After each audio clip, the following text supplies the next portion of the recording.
सुहासिनं विलसितं च रुक्मिण्या पाण्डुरङ्गं नमाम्यहम् आदिनाथसमारम्भान् श्रीज्ञानराजमध्यमान् अस्मदाचार्यपर्यन्तान् वन्दे गुरुपरम्पराम् ज्ञानेशं नामदेवं च एकनाथं तथैव च तुकारां वन्दे वारकरीपरम्पराम् आदिनाथं च मत्स्येन्द्रं गोरक्षं गहिनं तथा ज्ञानदेवं च योगं वन्दे मुहुर्मुहुः गणेशं विघ्नहर्तारं विद्यादात्रीं च शारदां पार्वतीशं शरणत्वा वाक्षीवृत्तिप्रभाकरम्। श्री भगवान पांडुरंग परमात्मा श्री ज्ञानोबा इत्यादी सर्व संतांच्या अलौकिक हेतुकी कृपेने आपण वृत्तिप्रभाकर या ग्रंथातील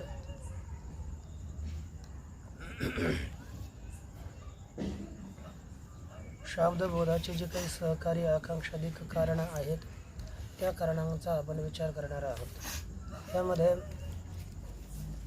एक विषय येतो आहे की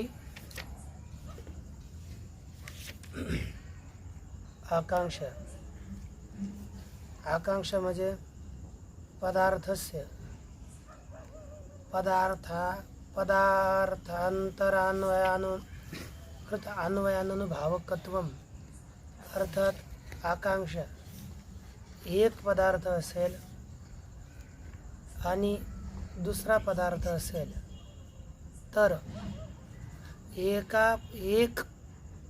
एका पदार्थाचा जर अभाव असेल तर केवळ एकटा पदार्थ शाब्दबोध करण्यास समर्थ होत नाही। तर्कसंग्रह एका पदार्थामध्ये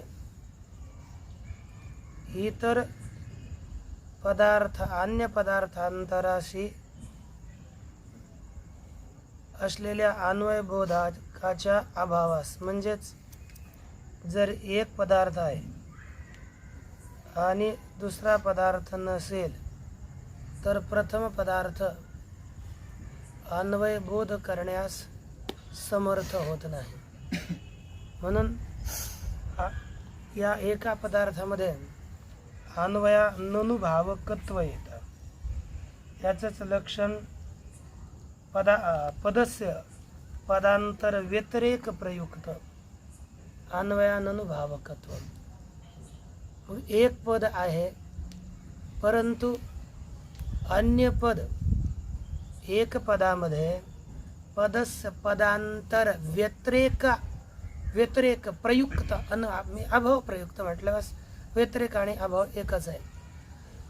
जर समजा घटम इतकंच पद असेल, त्यांच्या मतामध्ये घट हे सगळे पद आहेत, परंतु आपण एक घेऊया घटम आनय हे वाक्य आहे। पदस्य म्हणजे घट पदस्य पदांतर कोणतं आनय इति पदांतर व्यतिरेक आनय या पदाच्या अभावजन्य अन्वय अनुभावकत्व, अर्थात अन्वय बोध अजनकत्व। जर एकच पद असेल अन्य पद नसेल तर अन्वय बोधजनकत्व एका पहिल्या पदात राहत नाही। म्हणून एका पदाला दुसऱ्या पदाची आकांक्षा असते। आकांक्षा ही पदामध्ये परस्पर सापेक्ष लागते तेव्हाच शाब्दबोध होऊ शकतो। म्हणून एक पद दुसऱ्या पदाची इच्छा करतं, ती आकांक्षा शाब्दबोधास सहकारी आहे। हे थोडं चुकलेलं आहे बरं का। एका पदार्थाचा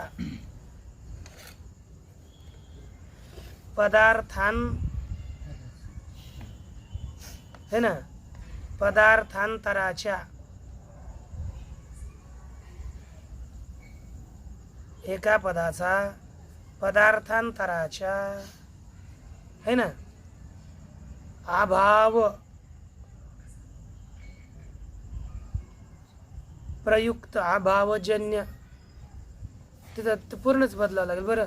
नंतर लिहून देतो, हे शेवटपर्यंत काय बोलतात त्याच्यावरून कळेल आपल्याला। ती आकांक्षा शाब्दबोधास सहकारी आहे, कारण त्या आकांक्षेची समाप्ती झाल्यानंतरच शाब्दबोधाची उत्पत्ती होते. म्हणजे एक पद दुसऱ्या पदाची अपेक्षा करतं. म्हणजे एक पद दुसऱ्या पदाचा अभाव असेल तर अन्वयबोध करू शकत नाही, हीच आकांक्षा समजा. पहिलं पद दुसऱ्या पदाचा अभाव असेल तर अन्वयबोध उत्पन्न करू शकत नाही, ही आकांक्षा. ती आकांक्षा शाब्दबोधास कारण आहे, कारण त्या आकांक्षेची समाप्ती झाल्यानंतरच, मग आकांक्षा संपली तरच अन्वयबोध होऊ शकतो. जसं अयम एति पुत्रो राज्ञ पुरुषो अपसार्यता, या वाक्यात राज पदार्थ व पुत्र पदार्थ आणि पुरुष पदार्थ असे 3 पदार्थ आहेत. पुत्र, राज्ञ, पुरुष.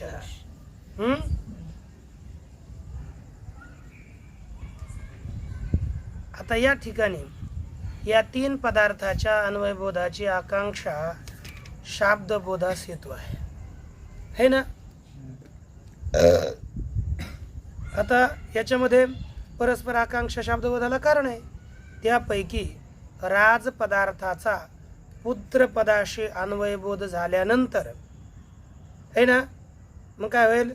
राजाचा पुत्र येतो, हा राजाचा मुलगा येत आहे, पुरुषाला दूर करा, असा शब्दबोध होईल. मग इथे राज पदार्थाचा पुत्र पदार्थाशी अन्वयबोध झाल्यानंतर राज पदार्थाचा पुरुष पदार्थाशी अन्वयबोधाच्या आकांक्षेचा अभाव असल्याने, कशाचा अभाव असल्याने? आकांक्षाचा अभाव असल्याने. म्हणजे राज पदार्थाचा पुरुष पदार्थाशी काहीच आकांक्षा नाहीये. आकांक्षाच नसल्यामुळे राज आणि पुरुष या दोहोंचा अन्वयबोध रूप शाब्दबोध होत नाही. याच्यात शाब्दबोध होत नाही, कारण एका पदार्थाचा पदार्थांतराशी अन्वयबोध झाल्यानंतर, है ना, अन्वयबोध हा भावरूप आकांक्षाच राहत नाही. मग एका पदार्थाचा दुसऱ्या पदार्थाशी अन्वय झाला तर आकांक्षा राहील का? मग त्याच्याशी ते चरितार्थ झालं. एकालाही दुसऱ्याची आकांक्षा नसते, पण आकांक्षा नसल्यामुळे तिथे शाब्दबोध, आकांक्षा असते तोपर्यंत शाब्दबोध होत नाही, आकांक्षा लागते, है का नाही? आकांक्षा शांत होते. शिष्य बोलतो, महाराज आकांक्षा एक इच्छेचेच दुसरे नाव आहे ना, पण ती इच्छा चेतनासच होते, जड पदार्थाला कशी संभवेल? तुम्ही काय म्हणता, एका पदाला दुसऱ्या पदाची आकांक्षा होते, पद जड आहेत ना, मग इच्छा चेतनाला होत असते, जडाला होत नसतं, अशी शंका येते. तिची कृपा करून समाधान सांगा. काय समाधान सांगणार? तर श्री गुरु बोलतात, हे शिष्य, तू केलेला आकांक्षा म्हणजे इच्छा हा अर्थ बरोबर आहे. जरी चेतनालाच इच्छा होते हे खरे असले तरीही याची स्थूल रीती अशी आहे की, काय रीती आहे? होते चेतनाला, पण स्थूल त्याचं मत काय आहे? जो कालपर्यंत एका पदाच्या अर्थाचा पदार्थांतराशी असलेल्या अन्वयाचे ज्ञान होत नाही, है ना. जोपर्यंत एका पदाच्या अर्थाचा अन्य पदार्थांतराशी असलेला अन्वय, म्हणजे एका पदार्थाचा दुसऱ्या पदार्थाशी अन्वयबोध आहे, होतो, असं जोपर्यंत ज्ञान होत नाही तो कालपर्यंत, म्हणजे तोपर्यंत आपल्या अर्थाच्या अन्वयाकरिता अन्य पदाची आवश्यकता ही इच्छा सदृश प्रतीत होते. ठीक नाही?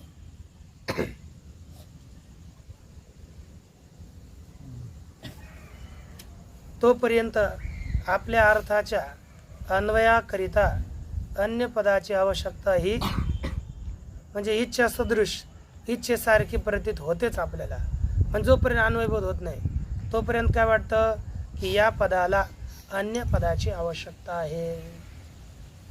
जेव्हा एका पदार्थाचा अन्य पदार्थाशी अन्वयबोध झाला तर आकांक्षा संपते. आणि जोपर्यंत होत नाही, अन्वयाचं ज्ञान होत नाही, तोपर्यंत आकांक्षा ही आपल्याला प्रतीत होते. म्हणजे हे पद याची इच्छा करतं, ते पद इच्छा करतं, हे आपल्या मनात येतं. म्हणजे आपल्या मनात काय वाटतं की या पदाला याची अपेक्षा आहे. आपण घटम म्हटलं, काय घटम? आनय. घटम पदाला आनयाची आवश्यकता असतेच, आणि तीच आहे ना. बरं, परंतु अन्वयभूत झाल्यानंतर ती आकांक्षा प्रतीतीला येत नाही. त्या तीसच आकांक्षा म्हणतात. ती शाब्दबोधास हेतू आहे. इतर ग्रंथात आकांक्षेचे स्वरूप फारच सूक्ष्म रीतीने लिहिले आहे व ते कठीण आहे. म्हणून येथे रीती मात्र म्हणजे फक्त सामान्य रूपरेषा सांगितली आहे. वर सांगितलेल्या वाक्यात हा राजपुत्र येत आहे असा राजपदार्थाचा पुत्र पदार्थाशी अन्वयबोध झाल्यानंतर राजपदार्थात पुरुष पदार्थाशी अन्वयबोधास हेतू असलेली आकांक्षाच राहत नाही.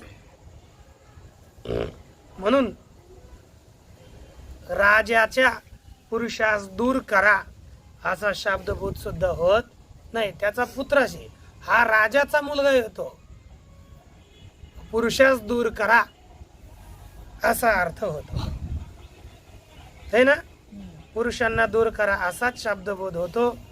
जर आकांक्षा ज्ञान शब्दबोधाचा हेतू नसेल तर राजपुत्र येत आहे, राजाच्या पुरुषास दूर करा असा शब्दबोध झाला पाहिजे, पण तसा होत नाही. म्हणून आकांक्षा ज्ञान शब्दबोधास हेतू नाही. आता तर्कसंग्रहानुसार जर आपण आकांक्षेचं लक्षण पाहू गेलो तर त्याचं लक्षण थोडं विचित्र आहे. तर्कसंग्रहामध्ये आपणाला सांगितलं जातं की पदार्थांतर व्यतिरेक प्रयुक्तान्वयाननुभावकत्वम. पदस्य पदांतर व्यतिरेक प्रयुक्तान्वयाननुभावकत्वम आकांक्षा लक्षण. हे लक्षण केलं म्हणजेच त्याचा सरळ अर्थ सांगू का? एका पदामध्ये दुसऱ्या पदाचा अभाव असेल तर अन्वयबोधजनकत्व नसणं यालाच आकांक्षा म्हणतात. म्हणजे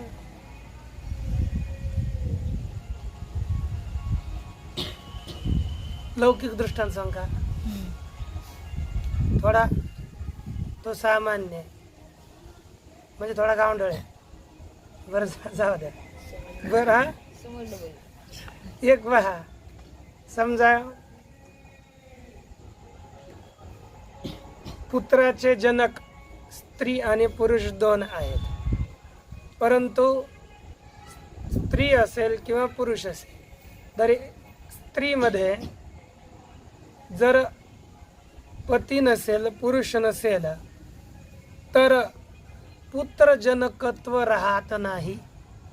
तसंच एक पदामध्ये दुसरं पद नसेल तर शाब्दबोधजनकता नसणं यालाच आकांक्षा म्हणतात. जसं व्यवहारातही पुत्रोत्पत्ती करता एकाला अन्याची अपेक्षा असते, तसंच घटम आनय इत्यादी वाक्यामध्ये घटम या पदामध्ये आनय पद नसेल तर शाब्दबोधजनकता राहत नाही. यालाच म्हणतात घट पदाला आनय पदाची आकांक्षा असणं. कळालं? नाही कळालं ना? दृष्टांत सांगितलं कळतं, पण कधी कधी एकाच सारखे दृष्टांत नसतात. सगळेच आध्यात्मिक येतील असं. योग्यता ज्ञान दुसरं आहे योग्यता ज्ञान. आता योग्यता म्हणजे काय याचंही सांगितलं जातं की एका पदार्थाचा पदार्थांतराशी जो संबंध त्यास योग्यता असे म्हणतात. एका पदाचा अन्य पदाशी असणारा जो संबंध त्याला काय म्हटलं जातं योग्यता.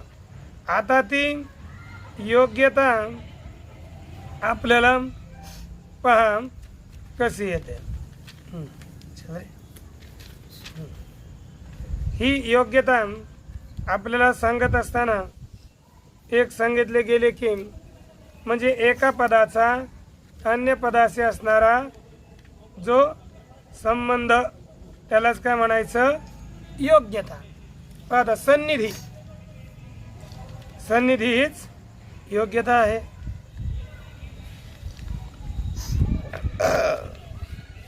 बरं यामध्ये म्हणून पदानाम इथे दिल्या तर्कसंग्रहात अर्थाबाधो योग्यता. योग्यता असं म्हणतात पहा जेथे ही योग्यता नसते तेथे शाब्दबोध होत नाही. जसं वन्यना सिंचती या वाक्यात तृतीय विभक्ती रूप वन्यवृत्ती करणता पदार्थाचा सिंचन पदार्थामध्ये निरूपकता संबंध रूप योग्यता नाही. योग्यता ज्ञान म्हणजे एका पदार्थाचा पदार्थांतराशी जो संबंध किंवा अर्थाबाधो योग्यता असं सांगितलेलं आहे. म्हणजे वन्यना सिंचती वन्यना सिंचती या ठिकाणी शेक करणत्व रूप संबंध वन्यमध्ये संभवत नाही. शेक म्हणजे सिंचन करणत्व सिंचन करण्याचं साधन कोण संभवत नाही वन्यमध्ये येऊ शकत नाही. म्हणून जर योग्यता ज्ञान तर बरं शेक करणत्व सिंचन करण्याचं साधन कोण होऊ शकतं. शेक करणता जलामध्ये येऊ शकते. शेक करणत्व पाण्यामध्ये असू शकतं वन्नीत होऊ शकत नाही. म्हणून शेक करणतेचा बाध होतो वन्नीमध्ये. या प्रकारचे शेक करणत्वरूपी संबंध वन्नीमध्ये येत नसल्यामुळे या ठिकाणी हे या वाक्यामधून शब्दबोध होत नाही. जर योग्यता ज्ञान शब्दबोधास हेतू नसेल तर वन्यना सिंचती या वाक्याने शब्दबोध झाला पाहिजे पण तसा होत नाही. म्हणून योग्यता ज्ञान शब्दबोधास हेतू आहे. काय बरं आता तात्पर्य ज्ञान दुसरं तात्पर्य ज्ञान सुद्धा शब्दबोधाला कारण आहे. तात्पर्य ज्ञान कशाला म्हणतात की वक्त्याच्या इच्छेस तात्पर्य असे म्हणतात. त्या तात्पर्याचे ज्ञान झाल्या वाचून म्हणजे ज्या अर्थामध्ये तात्पर्याचे ज्ञान होत नाही त्याचा शब्दबोधही होत नाही. ज्या अर्थामध्ये तात्पर्याचे ज्ञान होत नाही त्या अर्थामध्ये शब्दबोध सुद्धा होत नाही. जसं सैंधव मानय सैंधव हे नाव दोघांचे वाचक आहे घोड्याचे आणि मराठीत मिठाचे. या दोघांचे वाचक आहे. जेव्हा आपल्याला आता वरील वाक्यापासून भोजन समयी वक्त्याची इच्छारूप तात्पर्य घोड्याविषयी संभवत नाही. अश्वाविषयी नसते ते मिठाविषयीच असेल. भोजन करताना म्हटलं सैंधव मानय तर आपण लगेच जाऊन जायचं लगेच घोडा सोडून घेऊन यायचं.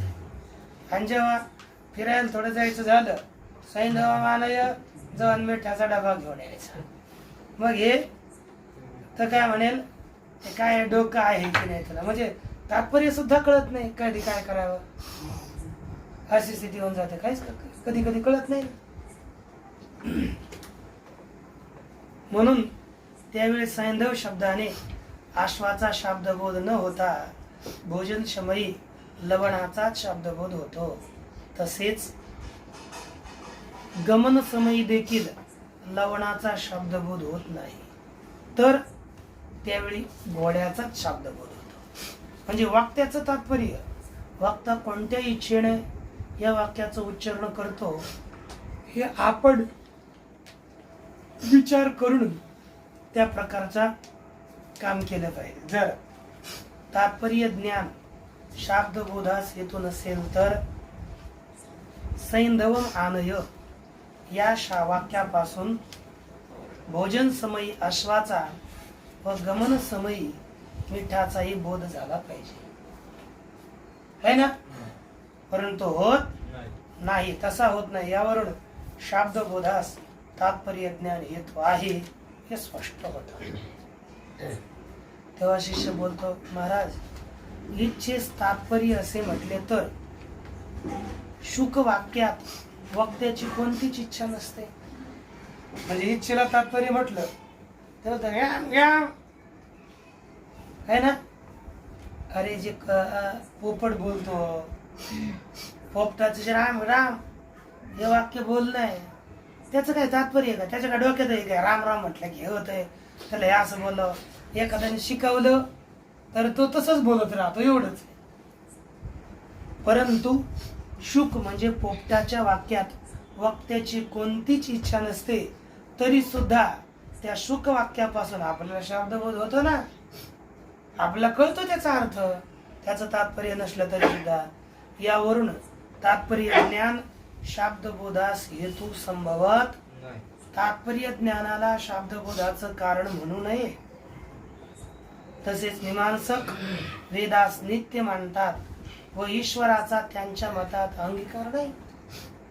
मग त्यांच्या मतामध्ये ईश्वराशिवाय दुसरा कोणी तर जीव वेदाचा करता होऊच शकत नाही. त्यांनी वेदच नित्य मानलाय, ईश्वर मानलाच नाहीये. मग त्या ठिकाणी वक्त्याचे तात्पर्य रूपी इच्छा कुठे सिद्ध होणार आहे? ईश्वराशिवाय दुसरा वेदाचा करता तर जीव होऊ शकत नाही, कारण वेद नित्य आहेत. अर्थात वेदास कर्त्याचा अभाव असल्यामुळे वैदिक वाक्यातही वक्त्याची इच्छारूप तात्पर्य ज्ञान संभवत नाही. मग तात्पर्य ज्ञान जे तुम्ही शाब्दबोधाला हेतू मांडलं ते कसं काय सांगा? हे कळलं ना? दोन दोष येते. एक, पोपट्याचं आपल्या वाक्यातून काहीच तात्पर्य नसतानाही शाब्दबोध होतो व वेदामध्ये वेदाचा करताच कोणी नसल्यामुळे या वैदिक वाक्यात इच्छारूप तात्पर्यवाला कोणीच पुरुष नसल्यामुळे तिथे तात्पर्य संभवणार नाही. पण या ठिकाणी जे आपण तात्पर्य म्हणत आहात ते कसं असं सांगितलं. आता पहा, हे शिष्य मंजुषा ग्रंथात श्री नागोजी भट्ट है ना, मंजुषा ग्रंथ आहे, त्यामध्ये नागोजी भट्टांनी या शंकेचे समाधान असे लिहिले आहे की जर तात्पर्य ज्ञान हे सर्व शब्दबोधास हेतू मानले असेल तर हा दोष संभवतो. परंतु सर्व शब्दबोधांचा हेतू तात्पर्य ज्ञान नाही तर नानार्थक पदसहित जे वाक्य त्या वाक्यापासून उत्पन्न होणाऱ्या शब्दबोधास मात्र तात्पर्य ज्ञान हेतू आहे. सगळ्याच वाक्यापासून होणाऱ्या शब्दबोधाला तात्पर्य ज्ञान कारण नाही. हा ज्या शब्दामध्ये नानार्थकता असेल, म्हणजे जो एखादा शब्द अनेक अर्थाचा असेल, तेथून जेव्हा आपल्याला शब्दबोध होतो तेव्हा एकाच अर्थाचा ग्रहण करण्याकरिता, एकच अर्थ ग्रहण करण्याकरिता तात्पर्य लागतं. म्हणून अशा समयी शब्दबोधाला हेतू कोण आहे? तात्पर्य ज्ञान. तिथे तात्पर्य लागतं. म्हणून वरील दोष येत नाही. तसेच प्रकाशात्मा श्रीचरणांनी म्हणजे प्रकाशात्मयती त्यांनी आपल्या विवरण ग्रंथामध्ये तात्पर्य ज्ञानास शाब्दबोधाच्या कारणतेचा सर्वथा निषेध केलेला आहे. त्याने तात्पर्य ज्ञान मानलंच नाही. परंतु वास्तविक या दोन्ही उक्ती समीचीन नाहीत. कोणती? मंजुषाकार नागोजी भट्टांचंही म्हणणं बरोबर नाही आणि प्रकाशात्मयतेने तात्पर्याचं जे खंडन केलं ते सुद्धा योग्य नाही. कारण या दोन मतांचा अंगीकार केल्यास वेद वाक्यांच्या तात्पर्य निर्णयास हेतू असलेल्या पूर्वमीमांसा व उत्तर मीमांसा या दोन्हीही व्यर्थ होत. या तात्पर्याच्या निर्णयाकरताच पूर्वमीमांसा आणि उत्तर मीमांसा आहे त्या व्यर्थ होऊन जातील. म्हणून तात्पर्य निश्चय सर्व शाब्दबोधांस हेतू आहे असे मानावे लागेल. तसे मानल्यास शुक वाक्यात तसेच मीमांसक मते कर्त्याच्या अभावामुळे वैदिक वाक्यातही तात्पर्य ज्ञान संभवत नाही. म्हणून तात्पर्य निश्चय है ना सर्व शाब्दबोधास हेतू आहे असे मानावे लागेल. ठीक. तसे मानल्यास शुक वाक्यात तसेच मीमांसक मते कर्त्याच्या अभावामुळे काय होणार? वैदिक वाक्यातही तात्पर्य ज्ञान संभवणार नाही. अशी पुन्हा शंका येतेच. तेव्हा तिचे समाधान असे की काय आहे? मीमांसकास वेद कर्त्याच्या तात्पर्याचे ज्ञान संभवणार नाही हे खरं. ते म्हणजे वक्त्याची इच्छारूप तात्पर्य हे संभवणार नाही हे मान्य. म्हणजे वेद कर्त्याचं तात्पर्य तिथे संभवणार नाही. परंतु तेवढंच थोडंच आहे. पाठक असतात ना त्यांचं तात्पर्य ज्ञान संभवू शकतं ना. परंतु जो वक्ता जो पाठक त्याच्या तात्पर्याचे ज्ञान होणे संभवनीय आहे. म्हणजे आपण वाचतो मग आपलं तात्पर्य ज्ञान होऊ शकतं. आता पहा कळतंय ना? हा नाही नाही कळत मग काय विचारत नाही? काय कळालं नाही?